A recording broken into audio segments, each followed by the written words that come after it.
Spin only magnetic moment is same for which of the following ions. तो ये 5 ions जो है सारे के सारे, इनका हमें कॉन्फ़िगरेशन लिखना होगा।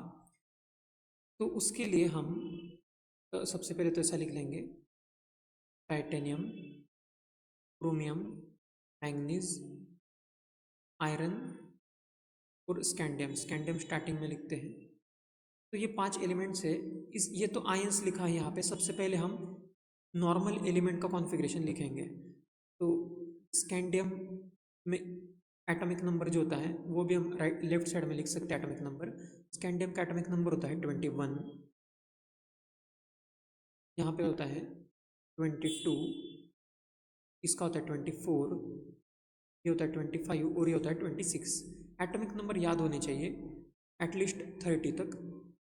तो इसमें इसका हम कॉन्फ़िगरेशन लिख सकते हैं। सबका कॉन्फ़िगरेशन 4s3d, 4s3d, 4s और 3d में कितने इलेक्ट्रॉन से ये हम थोड़ा सोच के लिखेंगे।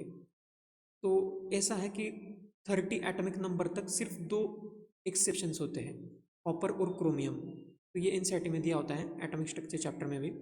तो क्रोमियम में ऐसा होता है कि एस में इलेक्ट्रॉन 1 हो जाता है और यहाँ पे 5 हो जाता है, क्योंकि हाफ फील्ड बनने के लिए। तो और बाकी में तो नॉर्मल सब है। तो यहाँ पे 2-2 इलेक्ट्रॉन सब में होंगे एस में, और जो बचे हैं वो डी में होंगे। तो 21 का मतलब है कि 18 तक तो आर्गॉन होता है, उसके बाद 3 इलेक्ट्रॉन फिल करना है, 2 एस में है तो डी में 1 होगा। 18 के बाद यहाँ पे 4 फिल करना है, 2 इसमें है तो 2 डी में होगा। और एम एन में 7 इलेक्ट्रॉन्स 18 के बाद हमें फिल करना है, तो डी में 5 होगा। और आयरन में डी में उसी तरह से हो जाएगा 6। तो ये तो नॉर्मल एलिमेंट का कॉन्फ़िगरेशन हमने लिखा। हमेशा नॉर्मल एलिमेंट का लिखना है आयन का निकालने के पहले। अब इससे जब हम आयन का निकालेंगे तो जितना प्लस चार्ज है उतने इलेक्ट्रॉन हमें रिमूव करने हैं। जैसे स्कैंडियम में +3 है तो 3 इलेक्ट्रॉन रिमूव करेंगे, और वो भी सबसे पहले एस के रिमूव करने हैं। तो एस के रिमूव करेंगे तो ये एस के 2 रिमूव करने के बाद 0 हो जाएगा। तीसरा इलेक्ट्रॉन डी से भी जाएगा तो ये डी में 0 हो जाएगा। तो इसमें भी टाइटेनियम में हमें 3+ है तो 3 इलेक्ट्रॉन रिमूव करेंगे तो ये हो जाएगा 4s0, 3d1। जब हम क्रोमियम का देखेंगे, क्रोमियम 2+, तो यहाँ पे हम चार्ज भी लिख सकते हैं। ये 3+ का था, ये 3+ का था। अब हमें क्रोमियम के 2+ का निकालना है, तो 2 इलेक्ट्रॉन यहाँ से रिमूव करेंगे तो 4s में 0 होगा, 3d में 4 हो जाएगा। मैंगनीज का हमें 2+ का कैलकुलेट करना है, तो 2 इलेक्ट्रॉन इससे निकालेंगे तो 4s0, 3d5 हो जाएगा। और आयरन का हमें कैलकुलेट करना है +2 का। 2+ के लिए 2 इलेक्ट्रॉन यहाँ से निकालेंगे तो 4s0 और 3d6 हो जाएगा।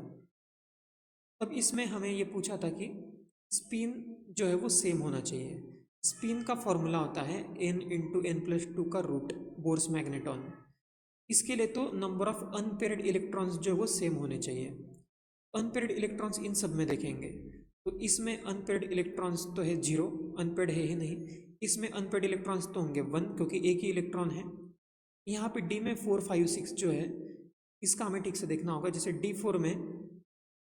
D4 जब फिल करेंगे तो इसमें 4 अनपेयर्ड इलेक्ट्रॉन्स हो जाएंगे इस तरह से। D5 जब फिल करेंगे तो एक और इलेक्ट्रॉन यहाँ पे फिल करेंगे, 5 के 5 अनपेयर्ड हो जाएंगे। जब 6 इलेक्ट्रॉन्स फिल करेंगे तो 6th इलेक्ट्रॉन यहाँ पे जाएगा तो फिर से एक अनपेयर्ड कम हो जाएगा, तो 4 इलेक्ट्रॉन्स अनपेयर्ड होंगे। तो इसमें ऐसा दिया है कि इसका सेम है, तो ये अनपेयर्ड इलेक्ट्रॉन जो है वो यहाँ पे और यहाँ पे हमें सेम दिखाई दे रहा है, जो है क्रोमियम और आयरन का। तो क्रोमियम का और आयरन का जो आयन है मतलब B and D, तो B and D option number 1 में है, तो इस क्वेश्चन का आंसर हो जाएगा ऑप्शन 1।